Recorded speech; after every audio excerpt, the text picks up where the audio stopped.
Мынау қасиетті Рамазан айының қарсаңында қазақтың төл мейрамы, күн мен түннің теңескен күні әз мейрам келді. Бұл түркілердің мейрамы. Бірақ бұл мейрам ешқандай дінімізге қарсы келетін ешқандай тұстарын көріп тұрғанымыз жоқ. Бәлкім қазақ дәстүрінде бұл керемет мейрам.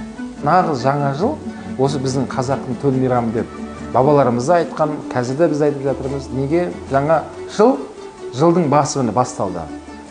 Қар еріді, ауыл ашылды, адамдарға аузына ақ түсті, мына аққа жеттік дейді, ақ мол болсын деп осы жаңа жылда Наурыз мейрамында осында дұға тілектер айтылып жатады. Сол себепті бұна түркілер қауымындағы осылай тойлап жатқан Наурыз мейрам құтты болсын, берекелі болсын. Өйткені әрбір күн Аллахың жаратқан күні, әрбір күнді осылай мейрамда өткізуге болатындығын Али ибн Аби Талиб радиаллаху анху айтқан.